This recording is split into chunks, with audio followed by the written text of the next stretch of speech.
अस्सलाम वालेकुम मोअज़्ज़िज़ नाज़रीन गिरामी। ये सऊदी सहाफ़ी मुस्लिम खातून जो शायद सऊदी अरब से पहुंची है इंडिया में और जंतर मंतर प्रोटेस्ट के ऊपर खड़े होकर बीजेपी की धुलाई करते हुए दिखा रही है, और जो इसने क्वेश्चन उठाए हैं कि तुम जो कहते हो पाकिस्तान चले जाओ, पाकिस्तान चले जाओ, अपने हिंदुस्तान की बेइज्जती करते हो तो हम पाकिस्तान का नाम लेके, या पाकिस्तान जाना इतना आसान है? इसके अलावा जो प्रोटेस्ट में इसने बातें की हैं बड़ी अजीब है, आइए देखते हैं। इसके बाद मैंने भी 20 पॉइंट तकरीबन बयान किए हैं। वीडियो को एंड पे जरूर देखिएगा, वीडियो को लाइक करें, चैनल को सब्सक्राइब करें, वीडियो को व्हाट्सएप पे जरूर शेयर करें, कमेंट करके बताइएगा वीडियो कैसी लगी। आइए देखते हैं। भाजपा नेता कहते हैं कि जो सोनम वांगचुक है वो एजुकेशन के लिए उन्होंने कुछ नहीं किया, वो चाइना के एजेंट हैं। अगर वो चाइना के एजेंट होते तो वो लद्दाख में जो आइस ट्यूबर और जो काम उन्होंने किया है, जिसके लिए उनको इंटरनेशनल तरीके से सम्मानित किया गया है, रेमन मैग्सेसे अवार्ड, ये जाहिलों की जमात क्या समझेगी? ये जाहिल भाजपा के लोग जाके पढ़े समझे रेमन मैग्सेसे अवार्ड क्या होता है। बिकॉज आप लोग की तो इतनी जात, इतनी औकात नहीं है कि आप लोगों के देख रेख में कोई भी एक इंटरनेशनल अवार्ड लेके आ सके। जो लोग ट्रम्प के सामने अपने घुटने फैला देते हैं, अपने घुटने टेक देते हैं, जो ट्रम्प से डर के रशियन ऑयल नहीं खरीद सकते, जो लेजर आइस की आप बात करते हो बट इंटरनेशनल स्तर पे आप लोग कमजोर पड़ जाते हो, जो इजराइल जैसे जेनोसाइड स्टेट को फादरलैंड बोलते हैं, इन बेगर्दों को क्या पता कि स्ट्रगल क्या होता है? इनको क्या पता कि हिंदुस्तान का समर्थन करना, हिंदुस्तान के लिए काम करना क्या होता है? बहुत आसान होता है, क्योंकि मैं एक मुसलमान हूँ, एक हिजाबी हूँ, आप मुझे पाकिस्तानी बोल दो पाकिस्तान चले जाओ, बहुत आसान होता है। आपको इतना पाकिस्तान से ऑब्सेशन है भारतीय जनता पार्टी वालों, चले जाओ आप लोग पाकिस्तान, कोई नहीं रोकने वाला आपको। Nobody is going to miss you, but do not question our integrity, do not question my being Indian, and do not question my love for this country and the constitution। Sonam Wangchuck जी एक हिंदुस्तानी है, दिलो जान से वो हिंदुस्तानी है, हिंदुस्तान के मुस्तकबिल के लिए, बच्चों के लिए यहाँ पे खड़े हैं, बैठे हैं, अनशन पे रहे, और आज उनको गुंडागर्दी के तहत उठा लिया गया है। बावजूद उसके आप देख लीजिए, आधी रात को लोग अपनी आवाज बुलंद करके यहाँ पे मौजूद है। क्या बिगाड़ लोगे आप इस मुल्क का? बताइए, कितनी नफरत, कितनी गैर जिम्मेदारी। आप लोग अकाउंटेबिलिटी नहीं ले सकते, एजुकेशन के लिए कोई काम नहीं कर सकते, कर सकते हो तो सिर्फ नफरत, कर सकते हो तो सिर्फ डिवाइसिव पॉलिटिक्स, और कर सकते हो तो सिर्फ मंदिर मस्जिद हिंदू मुस्लिम। इंटरनेशनल वो लोग हैं जो इस मुल्क के छोटे छोटे बच्चों से लेके कॉलेज के स्टूडेंट्स तक को आप एंटी नेशनल, टुकड़े टुकड़े गैंग, पाकिस्तानियों, न जाने क्या क्या नहीं बोला आपने। एंटी नेशनल दरअसल वो लोग हैं जिनके शाखाओं में आरएसएस ने 52 इयर्स तक हिंदुस्तान का झंडा नहीं लहराया। ये सावरकर के मर्सी पेटिशन लिखने वाले आज हमसे हमारा नेशनलिज्म पूछेंगे, आज हमसे हमारा हिंदुस्तानी होने का आप प्रमाण पत्र लेंगे। शर्म कर लो भाजपाइयों। We are not going to back down. We're not scared of Modi. We're not scared of Amit Shah. We're not scared of Adityanath. And we're certainly not scared of Dharmendra Pradhan. 20 तारीख को मुंह तोड़ जवाब देने के लिए पूरी अवाम मौजूद रहेगी। चाहे आप हमें लाठी चार्ज करें, चाहे आप हमें जेलों में बंद करें, चाहे किसी तरीके से आप हमारे ऊपर अत्याचार, अन्याय करें, we are not going to be scared. आपका मुंह तोड़ हम जवाब आंखों में आग डाल के देंगे। हम सब जानते हैं जब जब मोदी, अमित शाह डरते हैं, पुलिस को आगे कर देते हैं। धर्मेंद्र प्रधान जी का इस्तीफा की जो मांग हो रही थी वो तो उनसे लिया नहीं गया। रातों रात आप दिल्ली पुलिस के कमिश्नर को चेंज कराते हैं। जो नए कमिश्नर अनुराग कुमार, महज एक दिन पुराने दिल्ली पुलिस के कमिश्नर आते हैं, सोनम वांगचुक जी को गैर संवैधानिक तरीके से बाकायदा से उठा के किडनैप करके ले जाते हैं। अरे बेइंतहा बेशर्मी, बेगर्दी की आप लोगों ने इंतहा कर दी है। एक एनवायरमेंटलिस्ट जो रेमन मैग्सेसे अवार्ड का विनर है, एक ऐसा एनवायरमेंटलिस्ट जिसको पूरी दुनिया बाइज्जत तरीके से, बड़े ही खुलूस और मोहब्बत से मुतासिर होती है, उनको एड्रेस करती है, आप उनके अनशन को मजाक समझ रहे हैं। डॉक्टर्स ने कहा था कि उनके वाइटल जो स्टेटस है, जो उनके वाइटल्स है वो बिल्कुल स्टेबल है। उनकी वाइफ को आप अंधेरे में रख रहे हो, किसी को बताए बगैर व्हाइट चादरों के तहत आप उनको बड़े ही चालाकी से, चतुराई से जो किडनैप करके ले जा रहे हो, उसके खिलाफ आवाज उठाने के लिए दिल्ली में कोने कोने से हिंदुस्तान के लोग आए हैं। क्या लग रहा था इस सरकार को, क्या लग रहा था मोदी अमित शाह को, इस तानाशाह सरकार को कि यहाँ पे जनता की आवाज दब जाएगी, ये बच्चे डर जाएंगे? अरे तुम लोगों की गीदड़ भग्गियों से डरने वाले नहीं है, हिंदुस्तान का मुस्तकबिल है ये बच्चे जो आपके हमारे मुस्तकबिल की आवाज उठाने के लिए यहाँ पे खड़े, ये बच्चे जिसमें नेहा, मनीष, अमीन, कितने और स्टूडेंट्स भी अनशन पे बैठे हुए हैं, वो बच्चे जो अपने हक की बात कर रहे हैं। आप लोगों की गीदड़ बग्गियों के तहत इन बच्चों का आप ना हौसला तोड़ सकते, ना इनके खिलाफ आप कुछ भी काम करोगे आपके ऊपर उल्टा पड़ेगा। आपको लग रहा था ना कि यहाँ पे अनशन खत्म हो जाएगा, लग रहा था। आप सोच रहे होंगे सोनम वांगचुक जी को हम बड़े ही चालाकी से सुबह बिल्कुल अर्ली मॉर्निंग के आधे अंधेरे आधे रोशनी वाले वक्त में उठा के ले जाएंगे। लग रहा था आपको कि ये बच्चे डर के घर पे बैठ जाएंगे, लेकिन आप आधी रात को देखिए, इतनी तादाद में यहाँ पे लोगों का हुजूम मौजूद है, यहाँ पे लोग अपनी आवाज उठाने के लिए मौजूद है, आवाज बुलंद करने के लिए मौजूद है। और ये वो बच्चे हैं जो 20 तारीख के दिन जंतर मंतर के इस ऐतिहासिक ग्राउंड से संसद तक जाएंगे। आप में हिम्मत हो, आपके अंदर दम हो, रोक के बता दें इन बच्चों को, रोक के बता दें अब हमको बहुत हो चुकी आपकी अन्याय, बहुत हो चुकी आपकी तानाशाही। अरे आपने हिंदुस्तान को नॉर्थ कोरिया, क्यूबा बना दिया है। शेम ऑन भारतीय Janata party, shame on Modi and Amit Shah who have made a joke out of the education of this country. Shame on the politics of this country that doesn't understand that education is literally the cornerstone of any country's success. आप लोगों को तालीम से इतनी दुश्मनी है, वहां पे यूपी में आदित्यनाथ जी बैठ के जौहर अली यूनिवर्सिटी को आप बुलडोज करने की बात कर रहे हो, 38 कॉलेजेस को आप बुलडोज करने की बात कर रहे हो। अरे आदित्यनाथ, शर्म कर लो। एक यूनिवर्सिटी में से मुसलमान का बच्चा नहीं पढ़ता है, हिंदू का बच्चा भी पढ़ता है, किसी मजहब का भी बच्चा वो पढ़ता है। एक यूनिवर्सिटी में आप लोग बुलडोज करने की बात कर रहे हो, 38 कॉलेजेस को तहस नहस करने की बात कर रहे हो। इन लोगों को एजुकेशन से कोई लेना देना नहीं।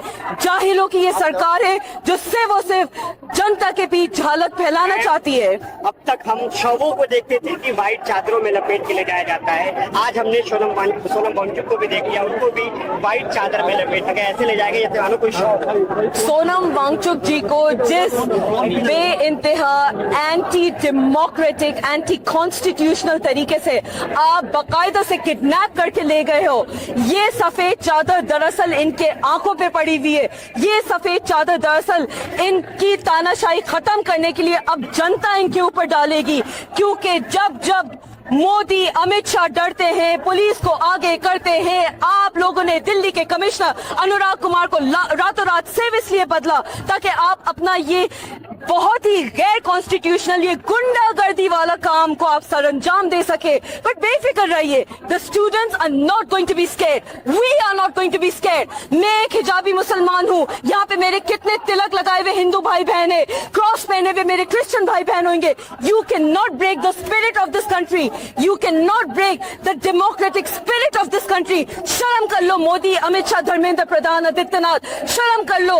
आप लोग चाहते हो कि हिंदुस्तान की जनता सिर्फ अनपढ़ गवार रहे, we will not let that happen. हम हिंदुस्तान की आवाज बन के रहेंगे। इन बच्चों का मुस्तकबिल बचाने में जितना हमारा समर्थन होगा हम देंगे। जंतर मंतर के दिन चाहे हम पे लाठियां चलाए जाएं, चाहे हमें बसों में भर भर के थानों में बंद किया जाए, चाहे हमारे ऊपर किसी तरह की आप तानाशाही वाले काम करो, मेरे साथ हिंदुस्तान की आवाम जितने यहाँ पे लोग हैं, मेरे ये छोटे भाई बहन, मेरे बड़े भाई बहन, तमाम लोग आएंगे।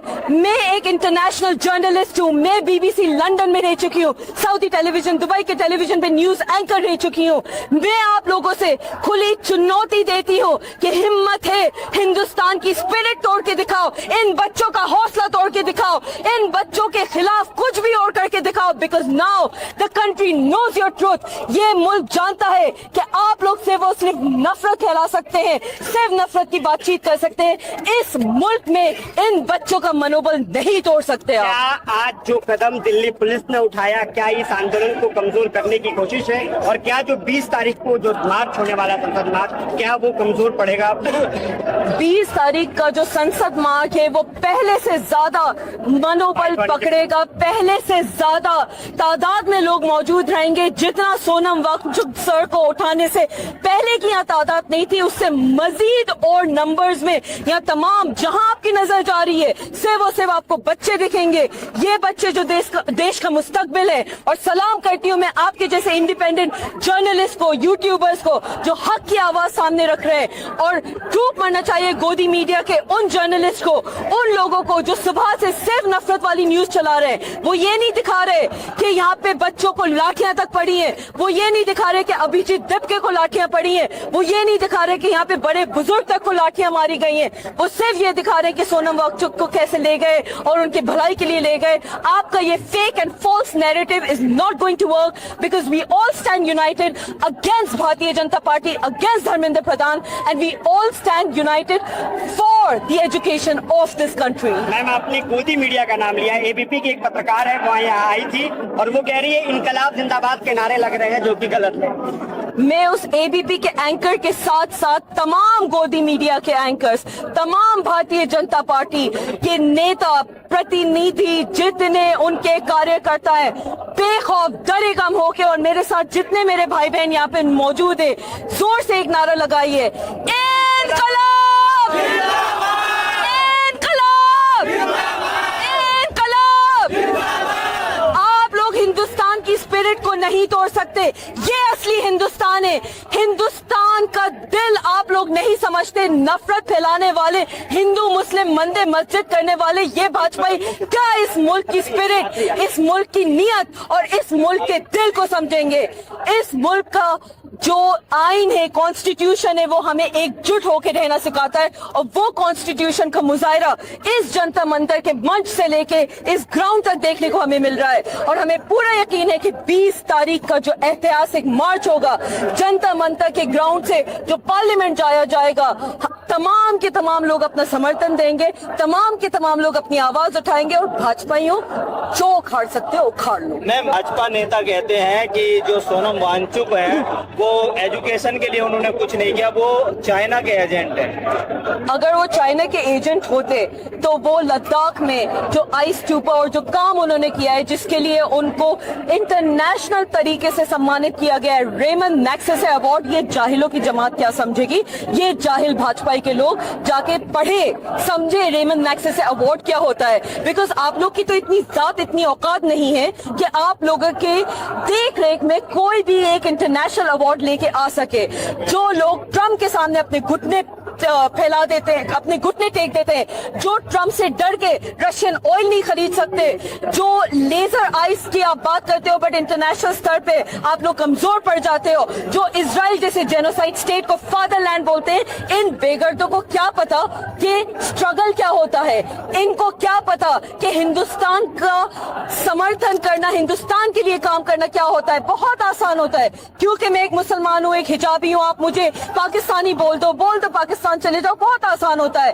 आपको इतना पाकिस्तान से ऑब्सेशन है भारतीय जनता पार्टी वालों, चले जाओ आप लोग पाकिस्तान, कोई नहीं रोकने वाला आपको। Nobody is going to miss you, but do not question our integrity, do not question my being Indian, and do not question my love for this country and the constitution. Sonam Wangchuck जी एक हिंदुस्तानी है, दिलो जान से वो हिंदुस्तानी है। हिंदुस्तान के मुस्तकबिल के लिए, बच्चों के लिए यहाँ पे खड़े हैं, बैठे हैं, अनशन पे रहे और आज उनको गुंडागर्दी के तहत उठा लिया गया है। बावजूद उसके आप देख लीजिए आधी रात को लोग अपनी आवाज बुलंद करके यहाँ पे मौजूद है। क्या बिगाड़ लोगे आप इस मुल्क का?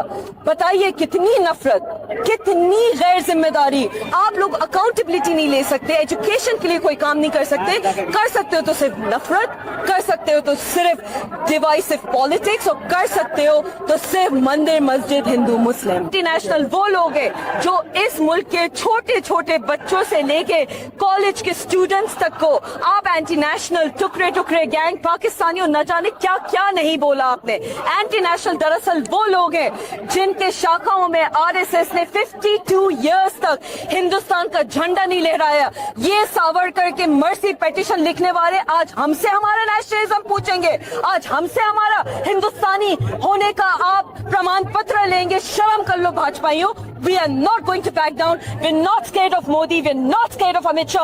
We're not scared of Adityanath. And we are certainly not scared of Dharmendra Pradhan. 20 तारीख को मुंह तोड़ जवाब देने के लिए पूरी अवाम मौजूद रहेगी, चाहे आप हमें लाठी चार्ज करें, चाहे आप हमें जेलों में बंद करें, चाहे किसी तरीके से आप हमारे ऊपर अत्याचार अन्याय करें, we are not going to be scared. आपका मुंह तोड़ हम जवाब आंखों में आग डाल के देंगे। हम अजीज की जीत। मैं तो थोड़ा हैरान हो जाता हूँ। 22 लोग तो पहले मर चुके हैं जी। और ये एक छोटी बात है। एक हमने केस किया था अभी सुप्रीम कोर्ट में, किसानों से भी ज्यादा बच्चे जो एलीट इंस्टीट्यूशंस में पढ़ते हैं ना, 15,000 से ज्यादा हर साल आत्महत्या कर रहे हैं जी। खुशी किस बात की मनाऊं? दुख का समुंदर इतना गहरा है, खुशी का एक कतरा नजर नहीं आ रहा। ये क्या है? क्लब के कपड़े पहन के वो ये बोल रहे हैं कि मैं पर्सनल रीजन से। क्या पर्सनल रीजन थे? मोदी जी पेट्रोलियम मिनिस्ट्री देने वाले हैं, या ये बोलने वाले हैं कि जो अडानी जी के साथ मिलकर पैसे चुराए हैं, जाओ तुम किसी आइलैंड पे बैठ के उसके मजे उड़ाओ कुछ दिन, हम कुछ दिन बाद तुम्हें दूसरा मंत्रालय दे देंगे। किस बात की खुशी मनाऊं मैं? इस बात की खुशी मनाऊं कि यहाँ से इतनी कुर्बानियां देने के बाद ये ऐलान होने की खबरें आ रही हैं कि अब आंदोलन खत्म कर दो। इस बात की खुशी मनाऊं? देखिए सर, ये वो सरकार है जिसमें कहते थे कि इसमें इस्तीफे नहीं होते। किसानों ने भी तमाम 13 महीने की लड़ाई लड़ी, उसके बाद भी उनकी पूरी मांगे नहीं मानी गई थी, आज तक नहीं मानी गई है। ऐसे में यहाँ एक नॉन नेगोशिएबल पॉइंट रखा गया, सरकार ने 2-3 बार बात की, लेकिन वो धर्मेंद्र प्रधान के इस्तीफे तक नहीं आ रहे थे। ऐसा कहा गया कि बीजेपी खड़ी है उनके सपोर्ट में कि नहीं, इस्तीफा तो नहीं होगा, आप कुछ और बात कर लीजिए, कुछ और मांग रख लीजिए। पर यहाँ जेनजीज ने वो इस्तीफा ले लिया है, तो कहीं ना कहीं वो उम्मीद की एक किरण है कि चलो लड़ाई की शुरुआत कम से कम उस जनरेशन ने कर दी है जिससे किसी को उम्मीद नहीं थी। लेकिन इसमें खुशी का माहौल नहीं होना चाहिए, इसमें रिजॉल्व का माहौल होना चाहिए। अगला नंबर किसका है उसकी बात होनी चाहिए। एक मुगले आजम फिल्म थी, उसमें एक बहुत अच्छा डायलॉग था, वो मैं आपको बता रहा हूँ। खुशी का इजहार कंजर्व लोग किया करते हैं, और खुशी का कोई ऐसा बात भी नहीं है ना। मेरे सामने वो हजारों बच्चों की सुसाइड्स नजर आ रहे हैं, मुझे तो कम से कम कोई खुशी नहीं है जब तक 250 लाख करोड़ जो मोदी जी अमित शाह जी के गैंग ने देश से चुराए हैं वो वापस नहीं आते। आगे ये गारंटी नहीं होती कि जो अब तक हुआ सो हुआ, आगे नहीं होगा। क्या धर्मेंद्र प्रधान जी के इस्तीफे से कोई फर्क आया? अभी भी पुलिस स्टेशन में देखो आप क्या हो रहा है, कितने लोगों को हम कल से आज तक हर जगह जाके मदद कर रहे हैं। आपने कोई एटीट्यूड में करें, निजामुद्दीन ही बहुत सारी जगह कर रहे हैं। और वकील, मैं धन्यवाद करना चाहता हूँ जो अच्छे वकील हैं, उन्होंने मनन कुमार मिश्रा जी, जिन्होंने मोदी जी के कहने पे या मोदी जी के को खुश करने के लिए एक चिट्ठी लिखी थी, पूरे देश के वकील उनकी निंदा कर रहे हैं। हम लोगों ने भी एक सिग्नेचर कैंपेन किया है, तो वकील भी लड़ रहे हैं, सब लड़ रहे हैं। ये एक टेम्पो बन गया है देश बचाने का, देश को विश्वगुरु बनाने का। वो क्या सिर्फ एक धर्मेंद्र प्रधान जी के इस्तीफे पे पूरे इतने बड़े आंदोलन को खत्म कर दिया जाए? मैं समझता हूँ इससे बड़ी मतलब गलत काम कुछ नहीं हो सकता। तो धर्मेंद्र प्रधान जी से क्या बात है? उससे कोई बात ही नहीं है ना। अगर इस्तीफा, देखिए अगला विकेट मेरे ख्याल से तो अगर मेरी सलाह मानी जाए तो अमित शाह साहब का होना चाहिए। अमित शाह साहब वो ढाल हैं जिस ढाल के पीछे छुप के ये सारी चोरियां, बदमाशियां, बेईमानियां होती हैं। सारे पुलिस तंत्र को अमित शाह जी जो दमन का तंत्र है ना, डराने का तंत्र है, वो कंट्रोल करते हैं। ये दमन तंत्र खत्म होगा तो फिर जो आवाज है जनता की वो सामने आएगी, ट्रांसपेरेंसी सामने आएगी। जो ईवीएम का मुद्दा है वो महत्वपूर्ण मुद्दा है, क्योंकि कान पकड़ के उतारने की जो जनता के पास ताकत बाबा साहब ने दी है किसी भी नेता अभिनेता की, वो उनके हाथ में है ही नहीं। ईवीएम के जरिए से वोट कहीं और चले जाते हैं। तो जैसे ही वो ताकत वापस आएगी तब डर पैदा होगा कि ये जनता और हमारे कान के बीच में थोड़ी सी दूरी है। अभी तो 2 करोड़ नौकरियां बोली, झूठ बोल के वोट ले लिया और चल दिए। 15 लाख बोले और चल दिए। ये करेंगे वो करेंगे, 100 स्मार्ट सिटी बनाएंगे, चल दिए। पेट्रोलियम के दाम कम करेंगे और चल दिए। ये अकाउंटेबिलिटी कान और हाथ के बीच में दूरी कम करने से आएगी जो ईवीएम। इसीलिए मोदी जी के लिए मैं बोलता हूँ बार बार, आप ईवीएम का नाम लो कि हम ईवीएम का आंदोलन करेंगे, बाकी सारे डिमांड तो ऐसे चुटकियों में पूरी होंगी ना। ईवीएम का नाम मतलब आप जैसे लोग जो लगातार लड़ रहे हैं, आप लोगों ने तो ये 1 महीने का संघर्ष था, यहाँ 35 दिन युवाओं ने लड़ाई की, आप लोग शुरू से ये संघर्ष लगातार कर रहे हैं। आपके अंदर कम से कम ये अब एक संतुष्टि होगी कि अब सब लोगों को समझ में आ रहा है, तमाम युवाओं को समझ में आ रहा है अकाउंटेबिलिटी क्या चीज है, वो सेट कर दिया। कम से कम 1 महीने लगे, कान की दूरी अभी बहुत दूर है, लेकिन कम से कम पहुंच तो गए। देर आए दुरुस्त आए वाली बात है, ठीक है, कम से कम अकाउंटेबिलिटी सेट तो की। देखिए मेरी बातों को आप अगर ध्यान से सुन रही हैं निरंतरता से, मैं ये आज से नहीं बोल रहा हूँ, बल्कि सालों से और कम से कम महीनों से तो लगातार बोल रहा हूँ कि आरएसएस और बीजेपी, मोदी जी और अमित शाह से इस देश की 95% जनता नफरत करती है। नफरत सिर्फ उसको एक प्लेटफॉर्म मिल गया। नफरत तो यही थी, पीड़ा तो यही है ना सबकी। नौकरियां कोई आज 15 दिन पहले थोड़ी गई हैं। नीट के एग्जाम कोई पहली बार थोड़ी पहली बार हुए हैं। 24 के जो अपराधी थे उनको पहली बार थोड़ी क्लीन चिट सीबीआई ने अभी दी है, जब मोदी जी बोल रहे हैं कि आगे से ऐसा नहीं होगा, मैं तो फास्ट ट्रैक कोर्ट बना रहा हूँ और ये कर। उसी दिन इतनी बेशर्मी से सीबीआई ने उसी दिन कहा कि ये होगा, क्योंकि जिन लोगों ने मोदी जी के कहने पे, अमित शाह जी के कहने पे चोरी करके पैसे पहुंचाए हैं, वो भी तो बगावत कर रहे होंगे। मोदी जी पैसा तो आपको दिया है, अब अगर हमें बरी नहीं कराओगे तो हम आगे से थोड़ी। तो सीबीआई का क्लीन चिट का भी फैसला परसों ही आया है, जब आप लोग इतना आंदोलन कर रहे हो। इतनी जो कहते हैं ना बेशर्मी, और फिर आप इसको खुशी की बात बता रहे हो। लेकिन खुशी थोड़ी बहुत अगर है तो वो इस बात की है कि अब जो असली देश के मालिक हैं वो इतने ज्यादा त्रसित हो चुके हैं कि अब उन्होंने फैसला कर लिया है कि अब हम किसी बहकावे में नहीं आएंगे, किसी लीडर की बात में नहीं आएंगे। कोई लीडर जो अकेले, मेरा तो एक एक्सपीरियंस है, मैंने बहुत सारे आंदोलन आप सब लोगों ने कवर किए हैं। जैसे ही बंद कमरे में बात हुई, वो हमारा बंदा गया, वो उड़ गया समझो। बंद कमरे में बात नहीं होनी चाहिए। ऐसी कोई बात जो हम बोलते हैं, ईवीएम के लिए भी बोलते हैं ना, वीडियोग्राफी दे दो, लाइव स्ट्रीमिंग हमने सुप्रीम कोर्ट में भी लड़ झगड़ के कराई। तो जो लाइव स्ट्रीमिंग के अगेंस्ट या आंखों के सामने जो काम नहीं होता वो बेईमानी भरा होता है, उसमें कभी भी ईमानदारी हो ही नहीं सकती। चोरी थोड़ी कर रहे हैं, नेगोशिएशंस कर रहे थे ना, तो सबके सामने होने चाहिए थे। अब मैं वादा कर रहा हूँ ना आपसे, आप लोग यहाँ बैठे रहो, सिर्फ कोई मार्च नहीं करना, कुछ नहीं करना, सिर्फ बैठे रहो। नरेंद्र मोदी जी आएंगे, घुटनों के बल बैठ के माफी मांगेंगे, अपना सारा कच्चा चिट्ठा तो आज देंगे। आप चाहते हैं कि ये युवा यहाँ से अब खुशी खुशी घर वापस ना जाएं? अगर जाएंगे बहकावे में आके किसी के, तो दोबारा ऐसा आंदोलन बनने में फिर टाइम लगेगा। बीच में वही सब होगा उतने दिन के लिए जो आज तक होता आया है, और फिर कोई नई स्कीम लगाई जाएगी, किसी तरह का उन्माद बना के, दंगे करा के, कुछ भी करा के, ताकि आपका ध्यान उन चीजों में फंसा रहे। लेकिन सर, आंदोलन तो इसीलिए होते हैं ना कि आप अपनी एक मांग लीजिए, उसको पूरा करवाइए और खत्म करिए। ये किस किताब में लिखा है? बाबा साहब ने मतलब अब तक जो आंदोलन होते आए हैं, ये तो आगे भी गलत होगा। नहीं, तो जेनजीज ने मांग रखी है। आंदोलन इसलिए होता है कि कोई अच्छा हो, आज से बेहतर काम हो। बेहतर हो, बिल्कुल। वो बेहतर काम धर्मेंद्र प्रधान जी के इस्तीफे से नहीं हो सकता, क्योंकि सीबीआई ने क्लीन चिट परसों दी है। ये तो धर्मेंद्र प्रधान जी को एक मतलब अर्नड लीव मिली है, जिसमें जाके वो मजे उड़ाएंगे। अच्छा। जेल जाने की बात हुई कोई धर्मेंद्र प्रधान जी के? एनटीए के किसी मेंबर को जेल भेजने की बात हुई? उनके खिलाफ एफआईआर हुई? तो ये 50 के करीब एनटीए के तबादले हुए हैं, उन पर भी इंक्वायरी हुई। तबादले, जी हाँ, तबादले और ज्यादा मलाईदार पद पे भेजा गया ना उन्हें। यहाँ इतने मिलते थे, वहाँ उतने मिलेंगे। तबादला क्या होता है? हम तो जजेस के तबादले पे इतनी लड़ाई कर चुके हैं, आप लोग सब तो गवा रहे हो। तबादला मतलब उसको फायदा पहुंचाना, कि तुमने यहाँ जो किया, अब नई जगह जाके नया अपना जो है खेती नहीं करो, वहाँ ज्यादा कमाओ। तबादला मतलब चोरी, लेकिन सर जेल और जेल। लेकिन सर सवाल तो ये भी, पहले कोर्ट ने कहा था कि हमारे पास वीडियो देखने का इतना टाइम नहीं है, लेकिन अब कोर्ट ने कहा है कि मंडे को सुनवाई होगी। मैंने 2 दिन पहले बोला था, मैंने 3 दिन पहले बोला था, सिर्फ चुपचाप बैठे रहो यहाँ पे। आप सब संस्थानों की बिहेवियर चेंज होगी ऑटोमेटिक। आप लोगों को क्यों नजर नहीं आ रहा? आंखों से देख रहे हो अब तो सब। मैं बोल रहा हूँ सुप्रीम कोर्ट के चीफ जस्टिस साहब यहाँ आएंगे और यहीं से फैसला होगा। ये कानून है, सुप्रीम कोर्ट अपनी अदालत कहीं भी लगा सकती है, यहीं से फैसला होगा। वहां पे ट्रांसपेरेंटली काम होगा। हमारी जितनी मीटिंग्स होंगी लाइव स्ट्रीमिंग होगी। जो हम ईमानदारी और बेईमानी करेंगे आप लोग देखोगे, ये वादा है मेरा इलेक्शन का। तो ये आप चाहते हैं कि जो ये अगर हम कमान नहीं है, करें हाँ। तो आप मुझे चोर बोलोगे। ये भी मैं आपसे निवेदन कर रहा हूँ, चोर मेरे मुंह पे। सर, ये कमान जेनजीज के हाथ में ही रहेगी अब। जेएनजी के हाथ में रहेगी तो देश सुरक्षित रहेगा। और नेता नहीं बनना चाहिए इसमें तो। नेता बना, बंद कमरे में गया और वो गया। 3:30 बजे कहा था कि मीटिंग के लिए बुलाया गया। मीटिंग जो करेगा वो गया, मीटिंग जो गया वो गया।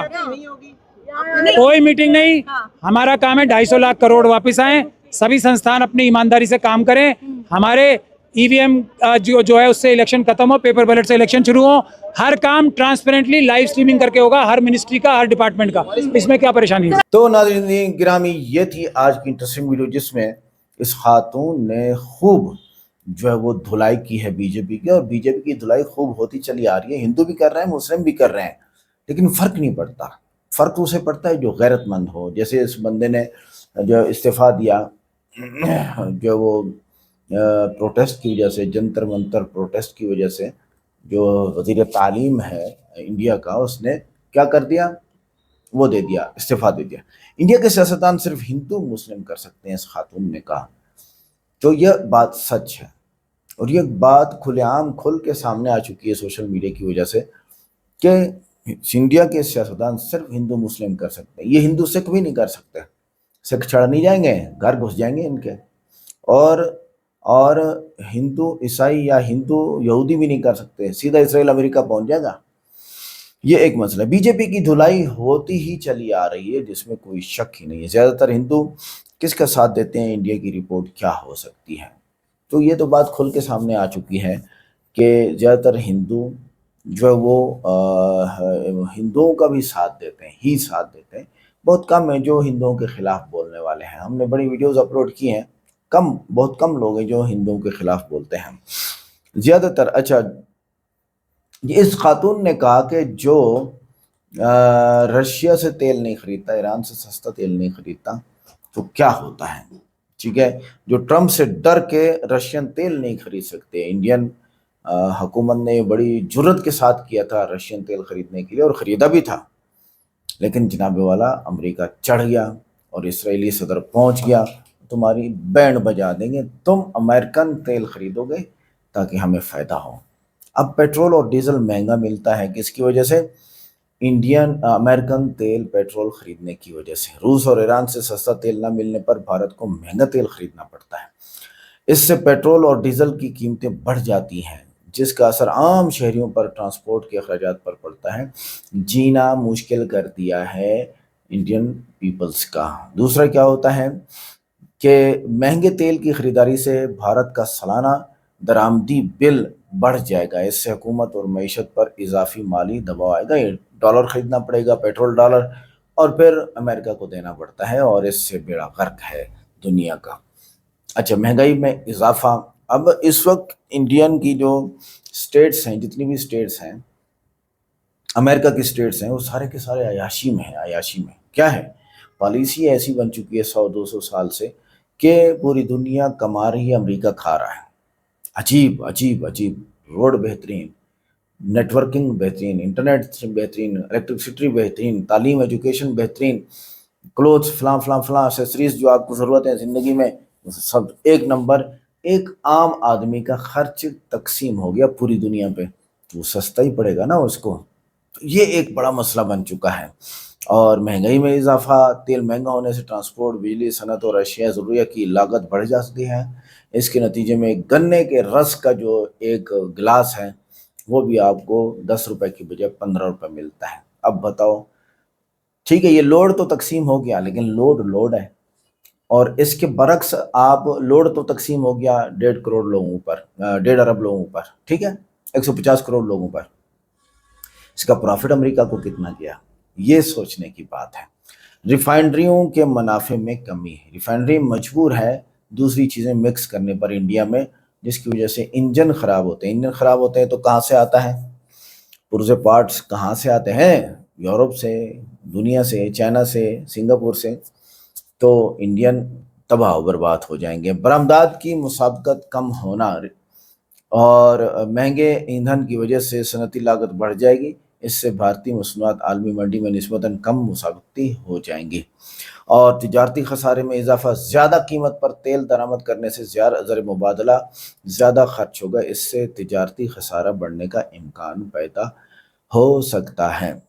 अगर रुपए पर दबाव, तेल की अदायगी के लिए ज़्यादा डॉलर दरकार होंगे। इससे भारतीय रुपए पर दबाव आ सकता है और इसका कदर मुतासर हो सकती है। अब रुपया गिर रहा है। तवानाई की फराहमी की महदूद ज़राएँ, अगर रूस और ईरान से ख़रीदारी बंद हो जाए तो भारत के पास सप्लायर्स का इख्तियार कम हो जाएंगे, जिससे तवानाई के शोबे में लचक कम हो जाएगी। और क्या होगा कि डॉलर ज़्यादा जाएगा और रुपया कम आएगा और इंडियन पीपल्स का बेड़ा गर्क हो जाएगा। बजट में दबाव, अगर हुकूमत ईंधन की कीमतें काबू में रखने के लिए सब्सिडी दे तो सरकारी खर्चात बढ़ सकते हैं और बजट पर इजाफी बोझ बढ़ सकता है। और माशी तरक्की को रफ्तार, वो तो होगी ही नहीं, फिर तरक्की कहाँ से आएगी। तरक्की का तो हो गया बेड़ा गर्क। आखिर में इस जो मर्द से इंटरव्यू किया गया, या इस औरत ने कहा पाकिस्तान चले जाओ, पाकिस्तान चले, हिंदू सारे कहते हैं पाकिस्तान चले जाओ, और पाकिस्तान जाना कोई इतना आसान है? पाकिस्तान जाना कोई इतना आसान है? तुम लोगों ने पाकिस्तान पाकिस्तान लगा रखा है, तो पाकिस्तान चले जाओ, पाकिस्तान चले जाओ। और पाकिस्तान चले जाओ, पाकिस्तान चले जाओ का मतलब समझते हो आप? आप अपने इंडिया, भारत, हिंदुस्तान की बेइज्जती कर रहे हो कि ये रहने के काबिल नहीं है। ये है असल बेइज्जती जो तुम अपने मुंह से करते हो। आज की वीडियो कैसी लगी? वीडियो को लाइक करें, चैनल को सब्सक्राइब करें, वीडियो को व्हाट्सएप पे जरूर शेयर करें, कमेंट करके बताइएगा वीडियो कैसी लगी।